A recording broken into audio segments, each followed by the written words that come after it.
Shalom, brethren. We like to welcome you into our edition this Sabbath, and being a wonderful Sabbath. Now that this past week or during this week we have been enjoying the Feast of Purim. I'm sure we have all enjoyed and partaken of this feast and gotten the gifts and got the encouragement that is proper for this feast.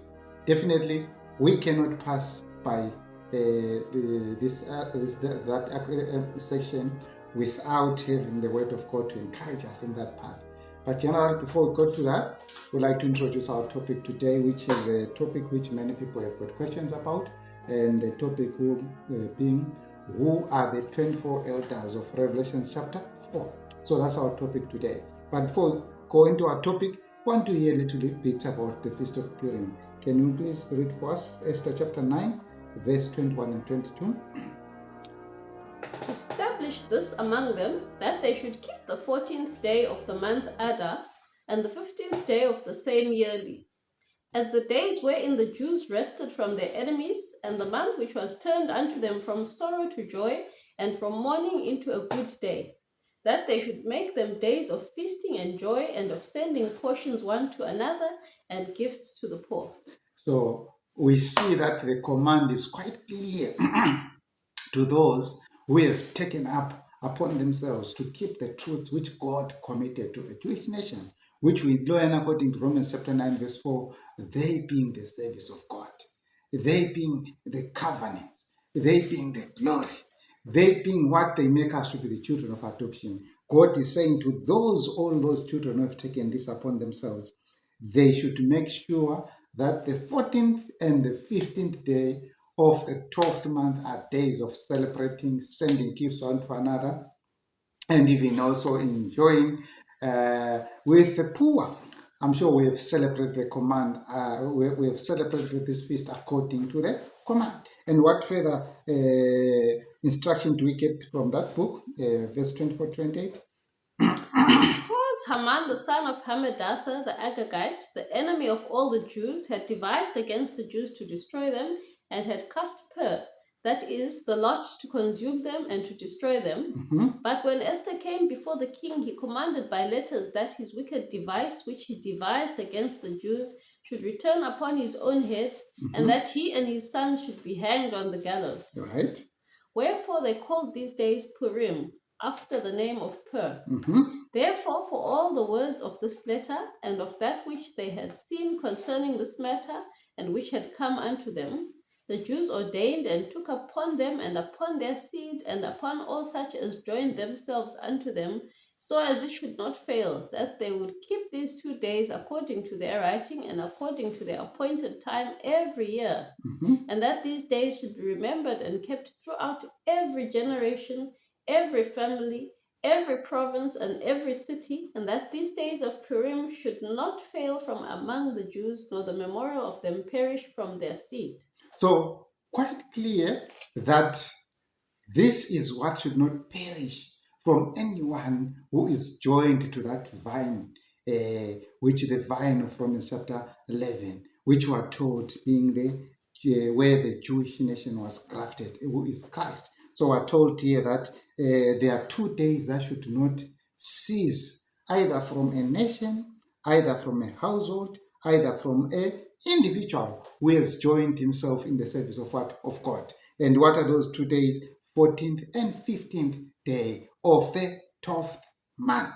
So it's so interesting. We have seen what the beast has done. Again, in the so-called 12th month, which is really not the 12th month, which is their December, you see there are 2 days that are celebrated, which usually is Christmas, and they call it some Boxing Day. Those 2 days were actually counterfeiting the major 2 days that are written in the scriptures, which is the day 14th and the 15th day of the first month, the Feast of Purim. So how lovely and how enjoyable it is, brethren, for us to be going in accordance with the command.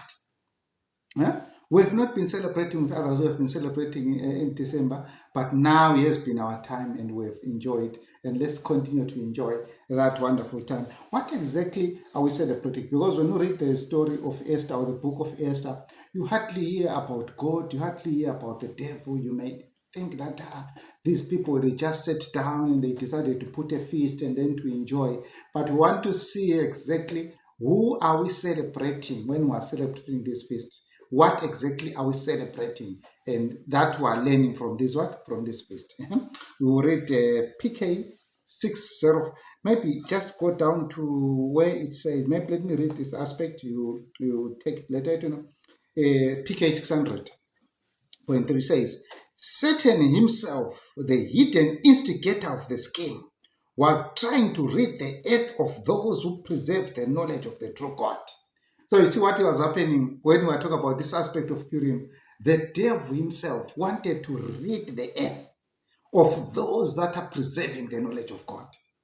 So his main argument or his main fight was to remove the knowledge of God from the earth. But because the devil was working hidden, even also God was working hidden using providences. Let's see if God was actually there and working in that regard. I want you to go to PK. This is PK 600. 605.2. 605.2.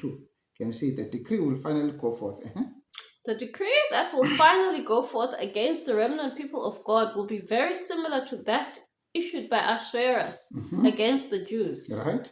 Today, the enemies of the true church see in the little company keeping the Sabbath commandment a Mordecai at the gate. The reverence of God's people for his law is a constant rebuke to those who have cast off the fear of the Lord and are trampling on his Sabbath. So this is what is coming out before us, that in these very last days, or when the things were happening then, what was contested was the worship of God. So Haman was protesting that Mordecai should not kneel to God, but should kneel to him, to a person. And Mordecai protested that that worship is due alone to God. And this is what we are then learning, that even in these last days, those who are saying the worship of God is due alone to him, that is by keeping the Sabbath, and know that keeping the Sabbath involves keeping the yearly feast. These are considered by the world of today a Mordecai at the gate. And generally, we are not really talking about the world in general for now, but we are talking about the very church of God among the Israelites. We have been learning the Laodicean movement or the Laodicean leadership, which is acting the part of Haman, persecuting those who are keeping the Sabbath who are keeping the solemn feast, because keeping the Sabbath involves keeping the solemn feast. What are they doing? They are throwing them out. They are seeing a Mordecai in the gate.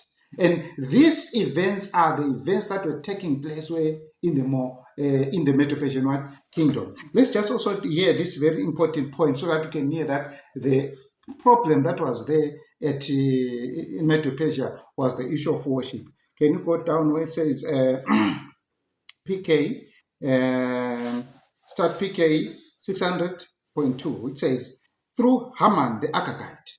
Through Haman the Agagite, an unscrupulous man, high in authority in the Medo-Persia, Satan worked at this time to counterwork the purposes of God. So you see, he was working to counter faith, to counterwork the purposes of what? Of God. So that argument between Haman and Mordecai seems to be just a simple argument, but inspiration is saying those were the workings of the evil one, from as he has done from generation to generation to counterwork the purposes of what? The work of God. Haman cherished bitter malice. Haman cherished bitter malice against Mordecai, a Jew. Mordecai had done Haman no harm, but had simply refused to show him worshipful reverence. Right. Scorning to lay hands on Mordecai alone. So what was the problem? He refused to give the worshipful reverence. So you can even see the problem that is also among the Laodicean church at the present time. When we introduce the aspect of the true worship of God, for example, the subject of kneeling to God, it has sparked problems within the church. which have resulted in serious the workings of Haman, throwing those that are keeping the feast out of the church.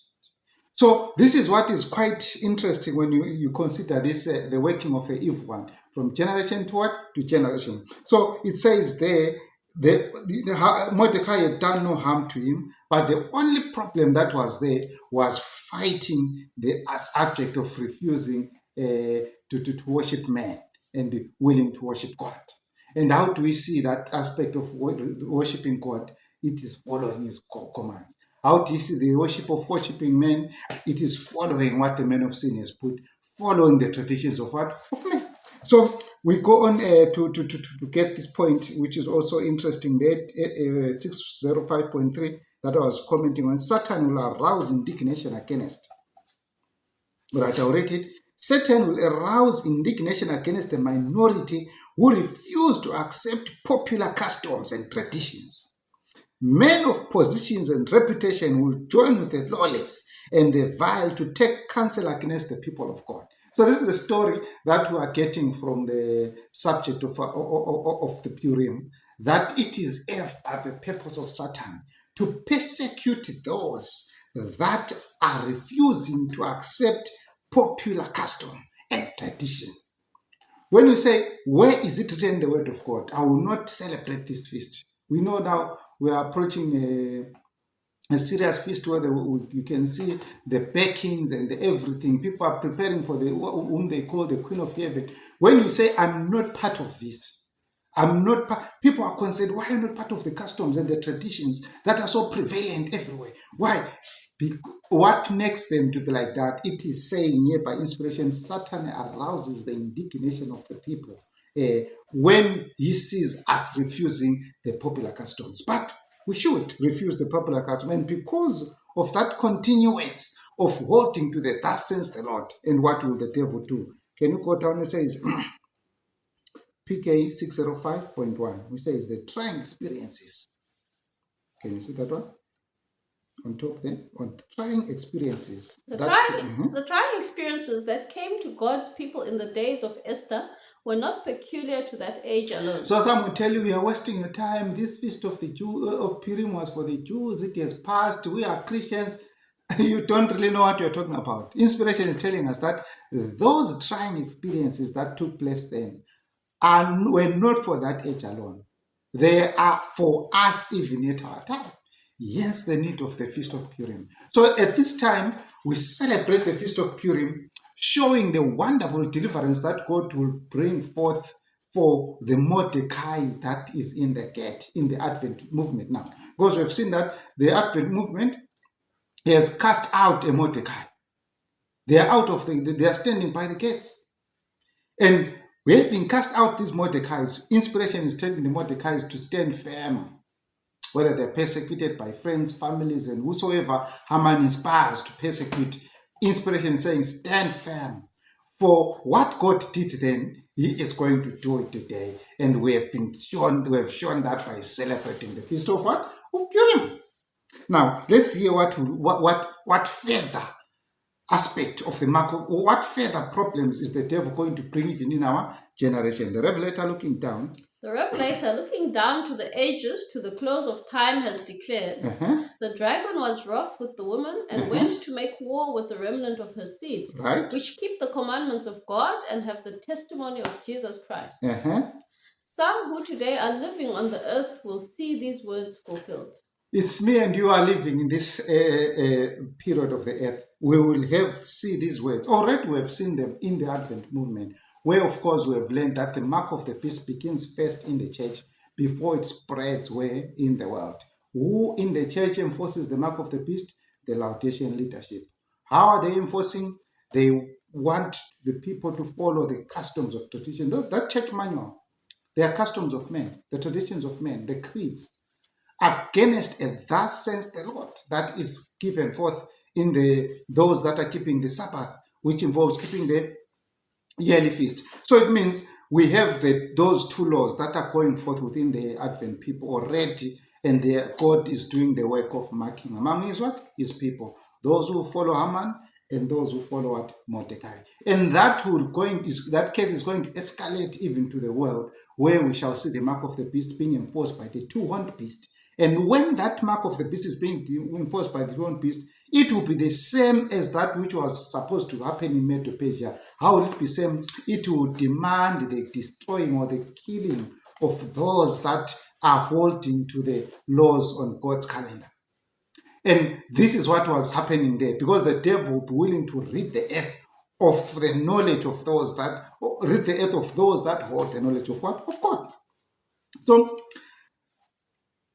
those who were believing at that time, do they have to fear? No. By keeping this feast, which we have done this week, on the 14th and 15th of Adar, the Feast of Purim, we have declared that they shall be delivered. In accordance with Joel, for in Mount Zion and in Jerusalem shall be the deliverance, in the remnant in whom the Lord shall call. Joel 2 verse 32. So the deliverance is brought forth. We are celebrating it. This is so wonderful to serve God, because He wants you to exercise faith. When the children of Israel, they were about to overcome Jericho, they were told to shout before even the seeds have fallen. Shout and celebrate their deliverance even before that wall of Jericho had fallen down. They shouted with joy and trumpets and everything, and then the victory came later. They did not, read that story. It was not the walls that started to fall. No, it was them who shouted before the walls fell. So the walls only followed what they had already celebrated. Similarly today, God has given us that. We have this Feast of Purim. We celebrate our deliverance from the working of the schemes of the devil to rid of the earth of those that keep the knowledge of God, knowing that that is pointing forward to the wonderful deliverance that God will bring forth for his people. So wonderful. Can you go down where it says, not having a thus says the Lord, so that we know that we need not fear when these things are taking place, right? This is PK 605, paragraph 3. Not having a thus saith the scriptures to bring against the advocates of the Bible Sabbath, they will resort to oppressive enactments to supply the lack. So I was laughing with someone say, when we are talking with a person, we are telling him the truth or the word of God, and you see the person is now tending to be very oppressive, or to speak those statements then filled with the hatred or what you are like this, or name calling. That's a sign that the person has actually heard the truth, but he does not have a way of refuting the truth. And how does he react? He uses oppressive enactments. So it is that when Mordecai declared clearly that I will not worship you, I worship God, Haman could not produce any scripture that Haman needed to worship. And what did he do? He turned to oppressive enactments. And this is repeated from generation to generation, right? To secure the popularity. Go ahead. To secure popularity and patronage, legislators will yield to the demand for Sunday laws. But those who fear God cannot accept an institution that violates a precept of the Decalogue. Right. On this battlefield will be fought the last great conflict in the controversy between truth and error. Right. And we are not left in doubt as to the issue. Today, as in the days of Esther and Mordecai, the Lord will vindicate his truth and his people. So this is the essence of Purim. What are we saying? We are not left in doubt as to this issue. Today, as in the days of Esther and Mordecai, the Lord will vindicate his truth and his people. So this is what we are learning and we are gaining from the Feast of Purim. As we have celebrated it, we are still in the mood of celebrating it. Has gone, but we are still enjoying pondering upon the wonderful deliverance that God will bring forth for his people. Even when the children of Israel were suffering, we always say their suffering was most in the 12th month when they are about to be delivered. So even the people of God, when their suffering comes, do so much. But when we have celebrated the Feast of Purim, we have indicated that God will vindicate his what? His truth. So interesting about the Purim. We can say a lot about it. I just stretch a little bit about it to encourage us to know that as we have been celebrating it, we have been following an event that is up to date, an event that has to do with us in our time. It was not an issue of just enjoying food. It is an issue where God wants us to celebrate the victory beforehand. Yeah. And those gifts are minor. Even if you have not gotten a very big gift, they are just minor. The major part is the lesson that is here. Right. So we also want to go on to capture the interesting point, because from Purim, the next thing that comes to us is the New Year. Is the New Year. Because when people celebrate their Christmas, they usually say they celebrate Christmas and they combine it with the New Year. Yes, that's what the pagan world has been like. But when we come again to the word of God now, we find that when we celebrate the Purim, the next thing that comes along is the New Year. And which New Year are we talking about? The Gospel New Year. So let's just hear a little bit about that New Year. I want you to go to this book. Maybe let me start from this one, as I've given you that book. You read that book. But let me just read this verse, which is Deuteronomy chapter 16. Deuteronomy 16.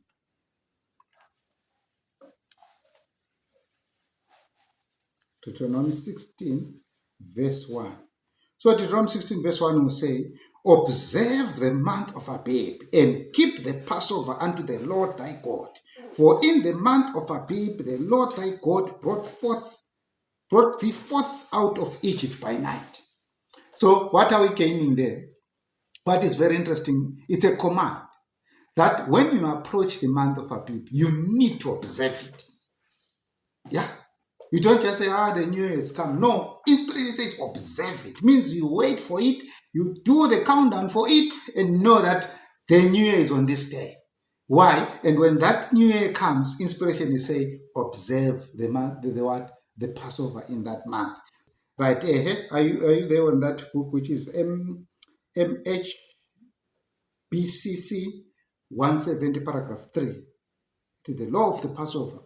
The law of the Passover, so great a solemnity that it made the whole month, in the midst of which it was placed, considerable. Do you hear that?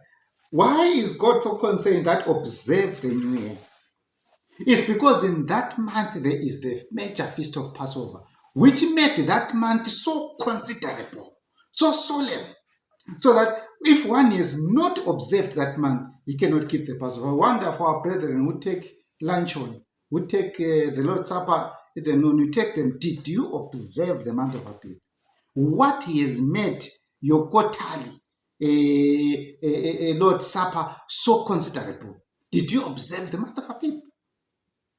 You find that it's not even in line with the beast calendar. It's not even in line with God's calendar. So at our time, God is calling and saying, observe Abib. And what makes that Abib so considerable is what is because of the Passover there. Right? Go ahead. Though 1 week only of this month was to be kept as a festival, yet their preparations before must be so solemn, and their reflections upon it and improvements of it afterwards so serious as to amount to an observance of the whole month. So this is how it is as we're approaching the Passover. Now that we've enjoyed the Purim, the injunction from God is saying we are entering into a solemn month where our preparations must be so serious, so solemn, so that the whole month is put into consideration. Therefore, its beginning becomes a new year. Right? The month of Abib, or of new fruits, as the Chaldee translates it, answers to our March, or part of March and part of April, and was by a special order. Right, so I don't know, did you get that one? So the Chaldee translates saying it's the month of new fruits, or the month of Abib, and that translates to close of March, beginning of April. And we're already in March now. We're approaching the beginning of of April according to God's calendar. And you will find out that God is not so much interested in the observances of these worldly feasts while people neglect God's feast. Let's just hear that quote. This is letter number 11, 41A, 1896, paragraph 3, which says, "You observe days and months and times and years." You observe days and months and times and years. Right. Galatians 4, verse 6 to 10. The observance of holidays in this country is a great So evil. inspiration is saying the observance of these worldly customs is a great evil. Of course, when the world is celebrating these things, God has no concern. But when the church lives its own appointed times that are so solemn, so marked by God's will, and they go for those that are in the world, inspiration is saying this is a great what? Evil. And what should we do? We want not to give sanction to the days and many traditions that are brought in. We need not pay any heed to them. So that's what inspiration is saying to us. When these holidays are coming of this world and this holiday that, inspiration is saying we need not give heed. We know people are celebrating this day, they are Valentine on that and this. Everyone was giving. What shall we do? Inspiration is saying you need not pay heed to these things. You have the solemn times to which you have to pay heed. We have been having Purim. We are going to have the New Year, and then we're going to have the Passover as well. So this brings us to our lesson, which we have been talking about. Who are the 24 elders? So our first, there are 3 sections, or maybe should I say 4, which we shall consider in dealing with this subject. Who are the 24 elders? Our first aspect would be to first see where these 24 elders are seen, or what time are they seen, where are they seen, what time are they seen. The second aspect then will be to find out if these are from among men. Then the second section will be to find out which group do they belong from. And then the fourth one will be to find out their duty.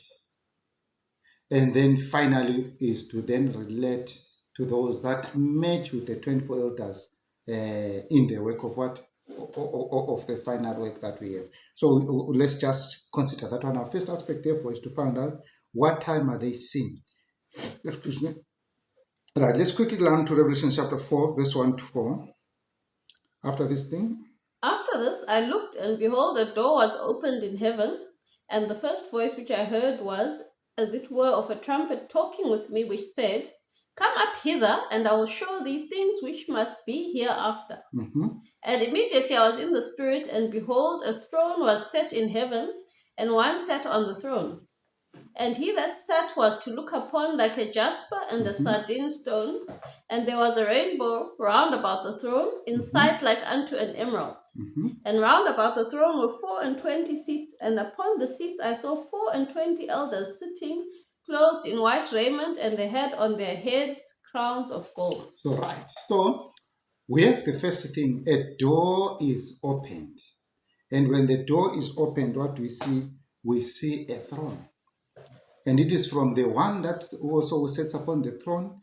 And then we also then see the 24 elders having their crowns. So now, we want to go first to understand the meaning of a throne when we relate to the things of what? Of God. Right, this is book is SSP 96.2, the throne of God. The throne of God is a throne of life. So when we're talking about the throne of God, what are we talking about, brethren? It is the throne of life. So this throne in which you are seeing the 24 elders is a throne where life is being issued. Yeah? From this throne, it will be determined who will have life and who will not have what? Life.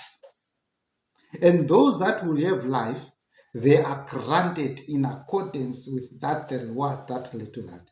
And those that will not have life from this throne are put to the next phase of judgment, which takes place after 1,000 years, to determine how much penalty they will have to gain while they are getting second death.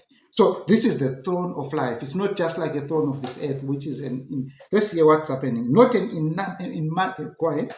Not an inanimate throne of stone, yeah, but a living and moving throne. So this throne of God, which you are talking about, when you talk about throne of God, you will find this throne of God is not an inanimate throne, like just things that are put on stones and this not. The throne sometimes is movable, and this throne that we're talking about is not the movable one. It's the administrative what? Throne. So we are saying, as we are talking about that throne, God is saying it's a throne from which life proceeds from, right? John looked and he saw. As John looked, he saw lightnings and heard thunderings and voices. He is viewing the center of creation, the Right. throne So of God. what are we talking about? This throne of God is called the center of creation. Yeah? Go ahead. It is the great body of life, right? The source of all law. This is where we are. So this throne of God that is being viewed, which John saw, is a throne from which comes life. It is a throne from which comes all law. Yeah? So it is a throne that is so important. And who are those among this throne? We have the 24 what? Elders. Right? Go ahead. By the power which centers there, worlds are held in space and suns complete their circuits. That's what is happening. This same throne, we are learning all the planets and everything, they complete their circuits. Why? Because of that throne. Because it's a throne that is granting life. Yeah? If that throne, we know when the work closes from that throne, there will be so disaster that the world has never seen, such that this world will be left void as when it was at creation, as seen by Jeremiah. But what is making the world to keep on going, it is this throne, because it is the center of creation, it's the center that is offering life to the human family and even to all the inhabitants. Right? The angels are the ministers. Angels are the ministers sent forth to do the will of him who sits as king. Some are light bearers to worlds, others are guardian angels for little children upon earth. But whatever the mission, whether great or small, as measured in humanity's scales, there is the same obedience to the mandates of Jehovah, issuing from the presence of the Father, clothed in the reflection of his own light. Those messengers disappear like flashes of light. Okay, so that's fine on the throne. We can cover a lot about the throne, but we wanted to understand that it is the center of life. So it is in this throne that we see again being encompassed with the 24 elders. Now, let's then go further to find out at what time is this throne revealed, or at what time is this throne seen. 2 Ezra 189.3, the description of the place is such that it bears evidence. The description of the place is such that it bears evidence of being in the heavenly sanctuary. Simple. So the description of this throne, which we're talking about, bears evidence that it is the heavenly sanctuary that we're talking about. The same is supported by the spirit of prophecy. Let's see what the spirit of prophecy says in PP 356. As in vision, the Apostle John was granted a view of the temple of God in heaven. He beheld there 7 lamps of fire burning before the throne. Right. He saw an angel having a golden censer, and there was given unto him much incense, that he should offer it with the prayers of all saints upon the golden altar, which was before the throne. Right. So when you have your time, you can go through this pattern of prophecy. You can see the golden altar, the prayers of the saints. It's indicative of what is taking place in the throne room in heaven, which is the sanctuary throne room, where we are saying it is the center of life. Yeah? Why? If we are to get life, me and you, anyone who is to get life from the planet Earth, it is through that throne. This is why we see the 24 elders already there. Now, a door was opened for us to see this throne. Then tells us as to when was that. Let's see when was that now. 2 Ezra 191.3. 2 Ezra 191.3. The door he saw open. The door he saw open is the veil between the holy and the most holy. So that's the door that John beheld being opened in Revelation 4. The veil between the holy and the most holy. Right? For there is no other than that yet been kept closed. Right? Therefore, the word hereafter in Revelation 4 verse 1 means from the time of the vision, pointing forward to 1842. So when the door was open, it says, come hither and show the things that will come hereafter.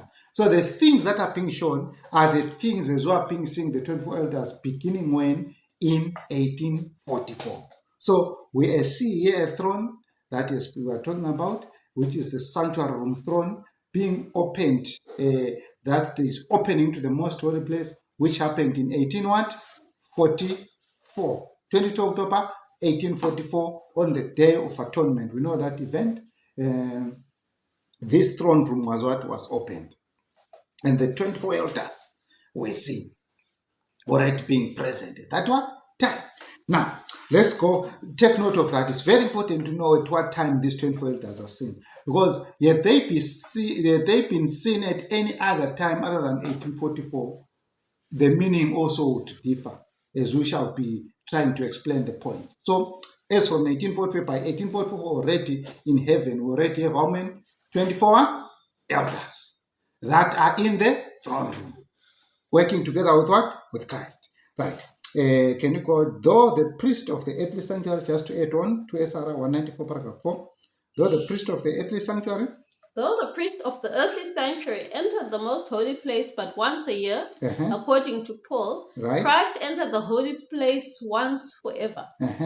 And of that time, the apostle says he is to appear in the presence of God for us in the holiest of all. Right. Therefore, Christ could not enter the first apartment as a priest before his resurrection from the dead, at which time he became our high priest. Neither could he enter into the most holy in that capacity before the day of judgment, for Paul says he entered in once. Then the prophecy by Daniel and the revelation by John can be of no other event than the commencement of the judgment. Okay, so that's clear.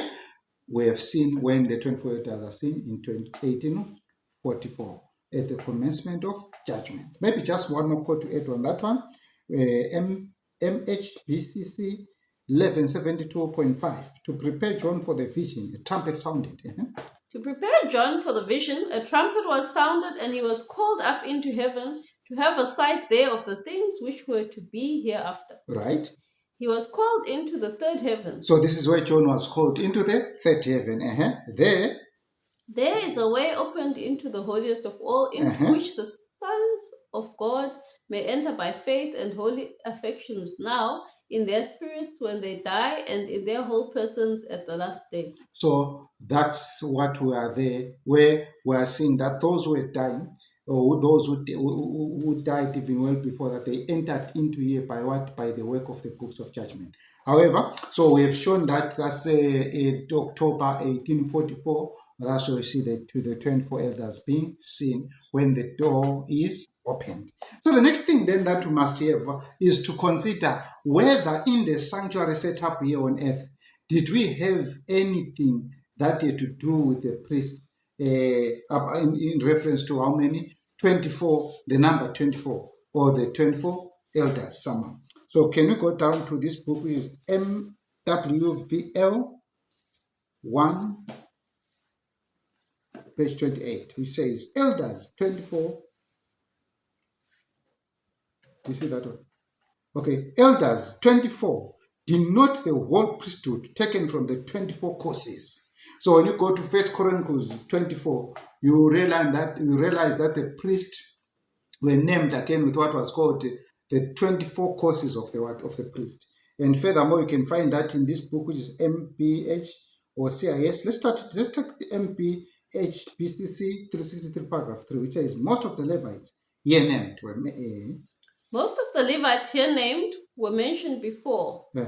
That's 1 Chronicles 23, 16 to 23. Yes. They were of those who were to attend the priests in the service of the house of God. But they are here mentioned again as heads of the 24 courses of Levites, and about so many are here named who were to attend the 24 courses of the priests. Right. They are therefore said to cast lots over against their brethren, so they are called, not their lords. Right. The sons of Aaron who were not to lord it over the Lord, who were not to lord it over God's clergy, as the original word is, and that the whole disposal of the affair might be of the Lord, the principal fathers cast lots over against their younger brethren. That is, those that were the elder of the house came upon the level with those of the younger families and took their place not by seniority, but as God directed by the Lord. So these 24 courses of the elders that were having the heads which we will have in the sanctuary, they were not just chosen by men. No one could just sit down and say, so and so, so and so. They said those that would take on the 24 courses of the priest were supposed to be chosen by God himself. And as therefore to ensure that they will cast lot. So if it was a child that was taken to be part of the 24 courses, the child was picked. If it was an elder, it was picked. If it was a middle age, it was picked. Whosoever was what was taken was what was picked. So indicating that the 24 courses of these elders was not just to be taken randomly, it was to be by a selection of God. Yeah? So it's not a new thing when we then in Revelation in the heavenly sanctuary, we find something about the 24 elders. Because we already had the 24 courses of the priest in the Old Testament, which were selected by God himself. By the aspect of what? Lot casting. Right? We also have CIS 80.1, which says the Levitical priesthood was divided into 24 courses. All right, do you see? The Levitical priesthood was divided into 24 courses. Right. Each course had its chief or governor of the sanctuary. This continued down to the time of Christ. So, from when you go into the Levitical system of the Levitical sanctuary or the priesthood in there, you may have thought we only know about Aaron who was ministering. We are told there were 24 courses, and in these 24 courses, there was one who was the chief leader in those 24 courses, meaning we have how many? 24 chief leaders. And these were not selected by men, but by lot. And this continued to be the action of the Levitical system up to the days of what? Of Christ. Until that sanctuary was disbanded. Wait, what? At the death of what? Of Christ. So when that happened, we are then taken in 1844, where we see that God has not what? Changed. And what is happening at that time? God is continuing with the aspect of 24 what? Elders. So when we enter into the sanctuary in October 1844, we behold, 24 elders. And for one who have been following this from the Old Testament, there is not an issue. You really understand what is happening. And we know that these 24 chiefs or these 24 elders, they were selected by God himself among the priests, among men. So we want to understand where these 24 elders also come from. Are they from among men? Are they saved among men? Because some will tell you these are angels. Some will tell you these are they, that way, that one, these are they. We want to find who exactly are they or where they come from, these 24 elders. We quickly go to Revelation chapter 5, verse 8 to 10. And when he had taken the book, the 4 beasts and the 24 elders fell down before the Lamb, having every one of them harps and golden vials full of odors, which are the prayers of the saints. And they sang a new song, saying, Thou art worthy to take the book and to open the seals thereof, for thou wast slain and hast redeemed us to God by thy blood out of every kindred and tongue and people and nation, and hast made us unto our God kings and priests, and we shall reign on the earth. So this is clear. In the sanctuary above, whom do we have? We have priests and kings. Yeah? These priests and kings, ye have been redeemed among what? Men. Yeah? Being redeemed among men, inspiration is coming on saying they are coming from they are not really from, because some you have said, no, these are from the 12 tribes, or but they are clear that these are coming from where? From every kindred, from every tongue, and from every people and every nation under heaven. So this is what we are seeing about the 24 elders. They are the people that have been redeemed on earth. So by 1844, 20th October 1844, we already had a group that had been redeemed from among men, chosen by God himself to be among the chief 24 courses, as we have said, in the sanctuary, to do a work with God, in the work of judging the people of God, which started in 1844. So quite clear as it is, they are from among men, they have been saved from among what? Men.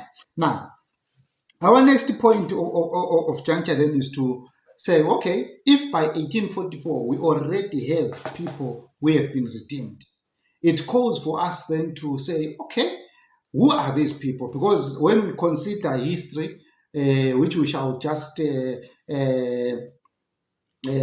state as it is. We already know we are not told about the death of Eve. So when you go about Eve, we're not told about the death of Eve. Maybe Eve is one also who also went to heaven. We also have Enoch. We then have also, who else do we have? We have Elijah, who was transferred to heaven. We have Moses, who was raised to heaven. So if you were to count all these people, they don't amount to 24 elders. Therefore, that gives us to that question that then who are the 24 elders? Who exactly by 1844, these people were already in heaven, waiting to begin the work of what? Judgment. Now, let's go to this book, which is SSSP 96.1. SSSP 96.1. Do you see that one? It says, turning from the Father. Turning from the Father who sat upon the throne, John saw 24 seats round about the throne. These seats were occupied by 24 elders, right, clothed in white raiment, and they had on their heads crowns of gold. Yes. These also represent the atoning work of Christ. So they represent the atoning work of what? Of Christ. Let's go ahead. They represent men from every kindred, tongue, and people, redeemed by the blood of Christ, clothed with the white raiment of his righteousness, and wearing on their heads crowns of victory, which are promised to every overcomer. Right. They were of that company who arose from the grave when Christ came from the tomb, and who are spoken of by Paul as a multitude of captives, offered to the Father as the first fruits from the dead. Right. So this is SSP 96.1 is coming out clear and say, okay, if then these are for the redeemed from among the earth, where then who are they? You are being told they are exactly from that very multitude which arose with Christ, and he took them as captives. And Paul declares that they were taken as captives to heaven. So from them, it is where we behold these 24 elders. So we know, let's continue to add more quotation on this one, so that a person is left without what? Question about them. Then we can now go down further to find out their duty. Right, can you go this SSP 107.1? In anticipation of the final cleansing. In anticipation of the final cleansing of the universe from sin and the restoration of man to his place beside the Father, there is sung in heaven the song of the redeemed. Right. The 4 beasts and the 24 elders sing a new song, a song of redemption, for they have been raised from the depths of sin to the position of kings and priests unto God. Yeah, so this is why it is happening. What has happened to these 24 elders? They've been raised from the depths of sin to a position of priests and what? And kings in the sanctuary. Go ahead. Continue. When the plan... Are you saying that? Those now in heaven look forward to their reign with Christ on the earth made new. When the plan is completed, the few who now minister in heaven, together with the multitudes who come forth at the first resurrection, will reign as kings and priests on the earth. So you see what is happening. Because we have said, if they had been seen at any other time, we would not have a problem. We'd say maybe they are from the people that are saved. But because they are seen in 1844, well even before the special resurrection, well even before the first resurrection of the saints, and they are already in heaven. So when they are from which group, therefore, there is only one group that we have seen, the group that arose with what? With Christ. And it's saying, why are they there in the throne? They are ministering. As that work is going forth, to see the other people who will join them in that work of judgment. Because they are already in the throne, they are in the work of judgment. They are waiting for those that will join them in the work of judgment. And you will find out the first ones to join them. You will find out when you come to who are the first ones to join these 24 elders in the work of judgment that is taking place in the sanctuary above. Because they are waiting for everyone that shall be saved to join them when, for example, those who are dead in the special in the special resurrection, and then we see them again in those who in the first general resurrection. Now, let's go even further to this book, which is Ash, November 26, 1861, page 204.11. Sorry, which says, thus far conclusions arrived. Thus far, the conclusions arrived at seem to be necessary and scriptural. Right. The 24 elders are persons who have at some time been redeemed from the earth. Right, as clear as it is. These are people who have been living on earth. They are not angels. They are not aliens. They are not anything that you can talk about. They are people who lived here on earth. But what happened to them? They were redeemed prior to 1844, meaning they did not go through the book judgment. Why? Because at the time the book judgment is taking place in heaven, they are already there. They are the ones on the throne doing that book what? Judgment. They are the elect, the chosen of God. As we have said, even the 24 causes of the priest were not to be chosen by men, but they were to be chosen by Lord. Meaning God was to control that choice. Now we are told that these are the people who lived upon the earth and have been redeemed. Now, go ahead. Perhaps this answer is sufficient answer. Perhaps this is a sufficient answer. Uh-huh. But there are two other queries that may arise on this subject, which Right. can be readily answered by at least plausible conjecture. Right. One, where have we any intimation that any persons have ever been redeemed from the earth? That's a good question. Once you say these are redeemed, everyone will ask, where exactly do you see that there's anyone that has been redeemed? Because the Laodicean angel is not even there to answer these things. They will tell you it's this and that. Where exactly where there been people that have been redeemed is another question. The second one, if these are the 24 persons who have been redeemed, quiet. If these are the 24 persons who have been so redeemed, how can they say that they were redeemed from every kindred and tongue and people and nation? That's another question. One first question is, has there been people that have been redeemed in 1844 by 1844? That's a major question. Second question is, if then there were people who had already been redeemed that are already in heaven by 1844, how can they say we came from every kindred, from every tongue, and from every nation? How is that possible? But what makes it possible? Let's go down to 204.3. In reference to the second query, these persons... In reference to the second query, these persons may have been selected from different ages since the creation of the world. Yeah. Those most eminent in piety and the service of God being taken from each age. Are you going with me what has happened with these 24 elders? Since these 24 elders are not confined to the children of Israel only, but they are from every kindred, from every nation. It means they have been selected from different ages since the creation of the world, which is indicative of exactly the 24 causes of the priest, which you were saying. They did not matter whether a person was small or was young. As long as the Lord fell upon the person was selected. So it is in these ones from the beginning of this world up until the time these people were resurrected at the resurrection by Christ. They were selected few who, it says here, those who were most eminent in piety and in the service of God were taken from each age. And you know which group can be this one? That is most eminent, and that is termed, who are so wonderful in the service of God, it can only be termed the worship. Right? Go ahead. And if these persons, finish it. In this way, we could be said, in this way, they could be said to be redeemed out of kindred, people, and nation. So this is exactly what we are getting from there, from the Review and Herald. Right. So we also have a similar question that was asked even in the 1860s. Let's see how it was attended to. The question is saying, what become of those saints that came out of their graves after Christ's resurrection, as recorded in Matthew 27, verse 52 and 53. That is the book TPI 208 to 208.3 to 208.4. Can you check it for us? The only definite record we have of them is that... The only definite record we have of them is that they went into the holy city and appeared unto many. Mm-hmm. But Paul makes use of an expression from which we infer that they ascended to heaven with Christ. Right. For speaking of his ascension in Ephesians 4 verse 8, he says, when he ascended up on high, he led captivity captive and gave gifts unto men. Right.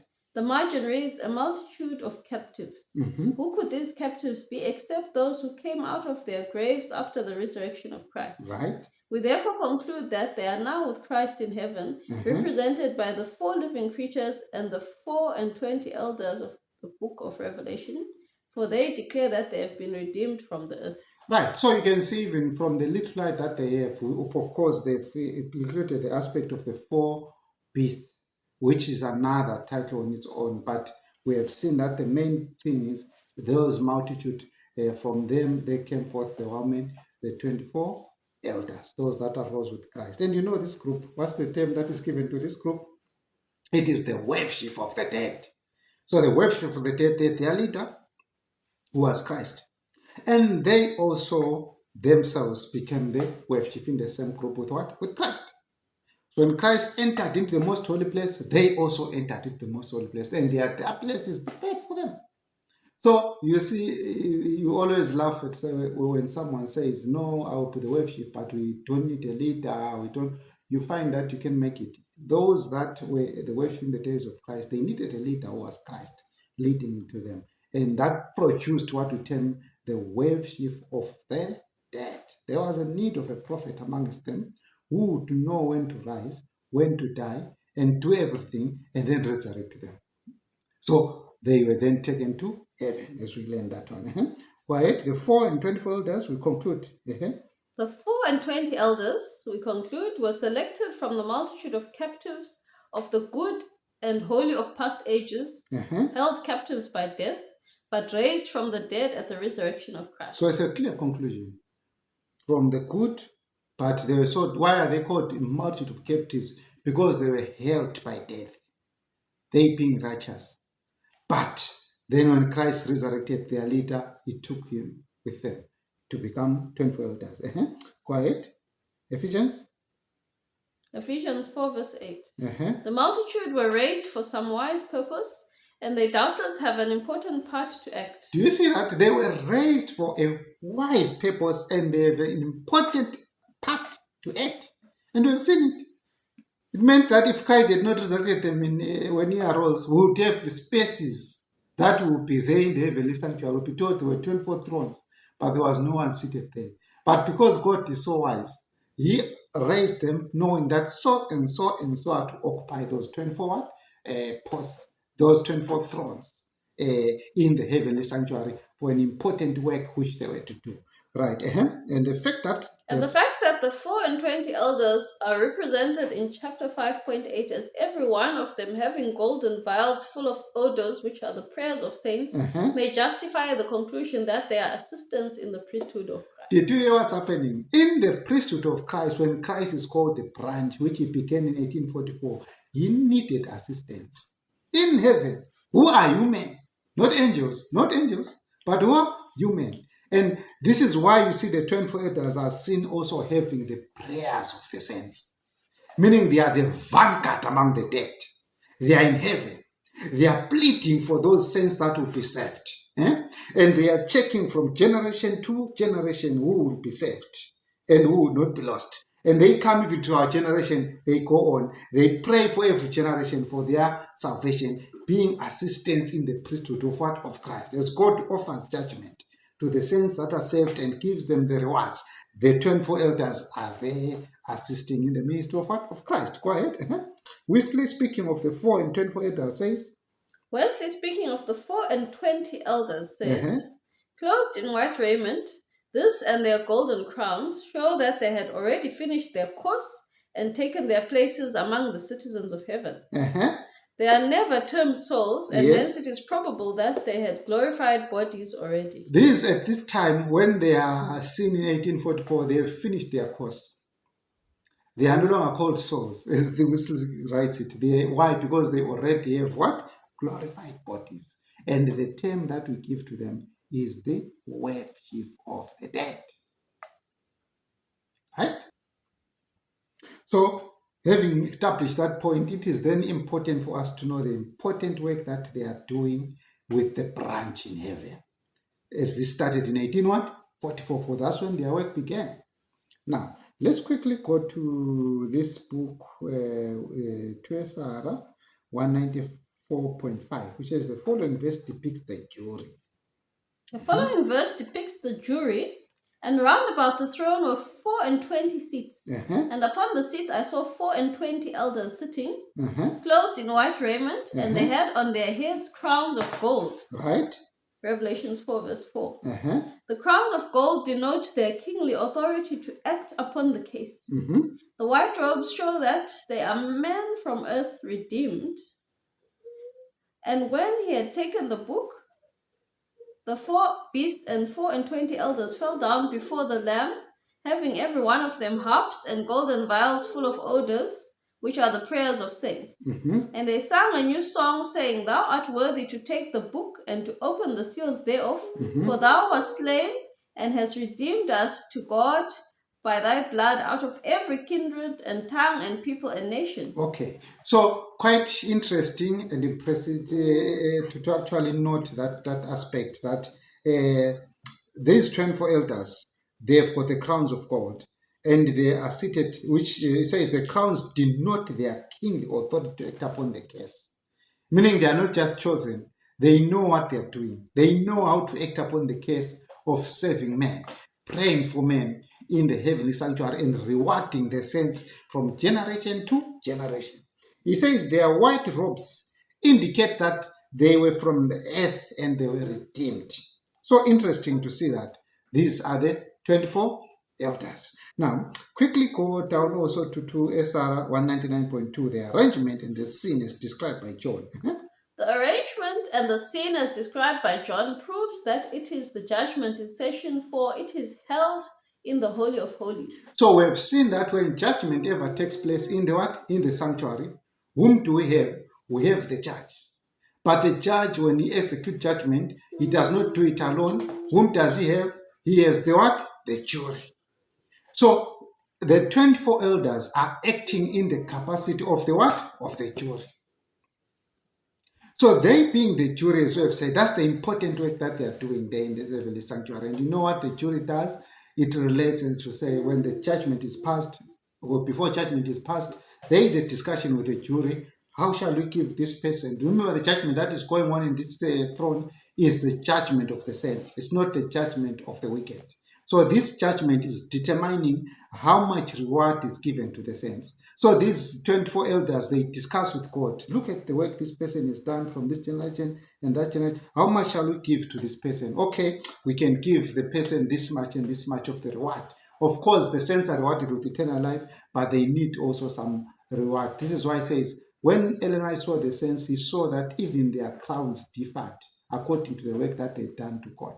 So this is the work that this jury is doing there. Quiet. Quiet with that one, Charity. Says the arrangement typified that it is a judgment scene held in the Hall of Holies.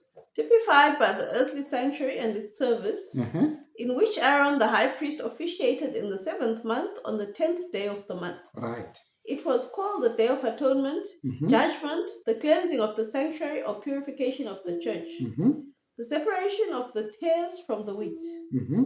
There we behold the great judge, Right. God the Father. So God the Father is the great what? Judge. Right? Let's go ahead. The advocate, Then we behold the advocate, who is who? the Christ. Lamb, Jesus Christ the righteous. Then we go ahead, A jury, and then we see the what? The jury. And so we see the witness. Of course, we'll talk about the other aspect. So this is what is taking place in the sanctuary when we talk about the 24 elders in the heavenly one sanctuary. Now, what then is important for us is then to consider what happens when the judgment shifts to the living. Because this wave shift, or this team that we're talking about, was relating to those that are what? Are dead. But we want to see when it then relates to those that are what now? Living. When judgment is taking place for those that are living, or the time in which we are now living. And we know the judgment of the living started in 1955. And so already as we are living now, we are living in the period of the judgment of the living. But how is the judgment of the living being executed, especially for the church of God?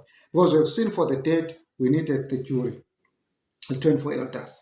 But for the living, whom do we need for that judgment to take place? So that we can see the exalted points or exalted spots that God has chosen and given us in these last days when we hold firm to the message that He has given us. Now, can we go to this book, which is The Bride of Christ, page 11. The Bride of Christ, page 11. Can you see that one? It says, lingering near the bride's house. Lingering near the bride's house, the church, are 10 young women robed in white. Right. They are not a part of the bridal procession, Uh-huh. but are waiting for its appearance. Right. They go to sleep and are awakened by the cry, "Behold, the bridegroom cometh." Uh-huh. They awaken to see the procession moving on. Uh-huh. They hear the voice of the bridegroom and the voice of the bride. Right. Two inspired voices. Right, can you stop there? So what's happening here in the period of the judgment of the living? Because when the judgment of the living begins first with the house of what? Of God. So we have seen that in the house of God, the 10 virgins are represented as they that are being what? Judged. But they are found what? Sleeping. As they are found sleeping, what's happening? As they are found sleeping, they need to be awakened, because when the judgment is going on, it goes on when they are sleeping, but they need to be awakened. When they are awakened, what do they hear? This judgment of the living, when it takes place, they hear how many voices? 2 inspired voices. Which are whose voice? The voice of the bride and the voice of the bridegroom. Are we going together? Meaning, when the judgment of the living takes place, it's a union of heaven and earth, a union of 2 systems, where the voice of the bride and the voice of the bridegroom. But let's hear clearly as to what also is happening at that time. Right? Can you go? It says, when Jesus was resurrected by the life that was in him. When Jesus was resurrected by the life that was within himself, a multitude of martyrs were raised with him. Male and female were representative of the bridal party, attendants of the bridegroom and the bride. They were taken to his Father's house above, preparatory for the betrothal in the first apartment of the heavenly sanctuary, where Christ and the Holy Ghost were inaugurated into their mediatorial kingdom on the day of Pentecost, as signalized by the outpouring of power as 2 tongues of fire, voice of the bridegroom and voice of the bride, upon the heads of the 120 disciples on earth, guests at the inauguration. So this is what happened in not 18, but AD 31. What happened? Christ resurrected by the life that was in himself. And when he resurrected by the life that was in himself, it says that he brought forth the 24 elders, which we have seen, or he brought forth the wave sheaf. So this is the team which acted, or which are said to be the attendants of Christ, which is the male attendants, which are called the male wave sheaf. So because they were they that were resurrected from the dead, and Christ also had to die, they were involved, therefore, in the judgment of the dead. So this is why the judgment of the dead, when it started in 1844, this team was already there with Christ. So Christ had his side, but the Holy Ghost did not have his side. Because why? Holy Ghost does not die. We know that the Spirit does not die. So what happened? Therefore, Holy Ghost must have among the living a representative. When the judgment moves from the dead and goes to the living, who is considered when it goes to the living? It is Holy Ghost. So when Holy Ghost is being involved, she must also have female attendants, and which is the female wave sheaf. And it is these that are involved in the work for the judgment of the living. Meaning, the 144,000 must hear this both work that is taking place from the dead wave sheaf and from the living wave sheaf. And these voices are linked with who? The 2, which is the bridegroom and the bride. So during the judgment of the living, it's not only the 24 elders that are involved in the work of the judgment of the living, it is also the living wave sheaf upon the earth. And that living wave sheaf upon the earth must be organized, of course. It must have a leader. It's not possible that that wave sheaf could just be flocking around and saying, they must have the leader who is inspired by God. And they, all of them, they are in the same group of the wave sheaf as they are doing the work of judgment. So that when probation closes for the church, the 100,000 are sealed. The credit will not only be given to the 24 elders, but it will also be given to this multitude of the wave sheaf of the living. Meaning both voices have been heard in the work for the judgment of the living. So this is what is happening in the period of the judgment of the living. You don't only hear about the 24 elders who are our partners, but you also hear about the worship of the living. And what are the worship of the living doing at this particular time? What are they doing? They should be judging the house of God. So in a time where the worship of the living have been given that position to judge the house of God, consider the cases in the house of God, and make the house of God know the will of God. But how do they do the work of judgment? Now, let's go further. This is Genesis chapter 49, verse 16 to 17. Dan. Dan shall judge his people as one of the tribes of Israel. Dan shall be a serpent by the way, right? An adder in the path that biteth the horse heels, so that his rider shall fall backward. So this is the tribe of Dan. It is called to be the what? The judge. Dan shall judge his people. And this is what happened when we behold, we have the 144,000 that are being judged, the 10 virgins, but they are being judged by who? The tribe of Dan. Yes, the tribe of Dan is not counted among who? The 144,000. Why? Because they are the judges. They are the ones that bring forth that team together with the Holy Ghost, together with the prophets. Because we saw when we were talking about Revelation chapter 7, the seal of 1,000, we see an angel saying, hold, till we have sealed the servants of God. Meaning, the servants of God are there, and there is an angel that is responsible for the sealing. And that sealing process is the judgment purpose work that is taking place among the living, which is given to Elijah and the worship. They go together as the worship, right? Let's quickly again make up a part 3, page 14. Never is the relationship of the tribe of Dan. Never has the relationship of the tribe of Dan, a lion's whelp, as judge been established. Only by tracing their history through the ancestral wanderings as one of the so-called 10 lost tribes can we understand the connecting link in the chain of prophecy of Genesis 49 and Deuteronomy 33. Right. So this is what we are saying. This is the tribe of Dan, to understand that aspect, that they are linked to the tribe of what? Of Judah. Meaning, as we have known, they have to have a prophet who is usually from the tribe of Judah, according to, because the law or the scripture shall not depart from Judah. And they are linked as the lion's whelp. One in another, they are a serpent, in another, they are a lion's whelp. But the idea is to explain that they are the judges in the time of the judgment of the living. So they were not judges in 1844, 20 October 1844, no. Then we're still working on the judgment for the dead. But in 1955, as we're going forward, judgment is not only done by the jury, but is also done by the worship, the tribe of Dan. Now, can you quickly go down also to make up a part 4, page 8, to see that this tribe of Dan is put in the most vulnerable position when it does this work. They are the ones who are facing the Goliath in the Advent movement. They are the ones who are facing the Haman in the Advent movement. But because of the Feast of Purim, but because they are held in firm to God, they will definitely overcome. And David shall finally destroy Goliath with one stone of the 8th. Because we are told that he picked 5 stones, but one is the one that destroyed Goliath, which is the message of Elijah, which is the message that we are concerned about at this particular time, which brings about the judgment, as we shall read a little bit. Can you read that one which I have given you? Make up a part 4, page 8, which says, Then the maidens came near, and their children, including Dan, and they bought themselves. That's Genesis 3:33, verse 1 to 1, 2, 4, and 6. In going out to meet his brother Esau, Jacob, fearful for his wives and children, placed them according to those dearest to him. So Jacob was putting his children according to those dearest to him. Those who were closer to Jacob, they were those who were most dearest. Those who were further from Jacob, means they were not as dearest as they were. But does God regard that way?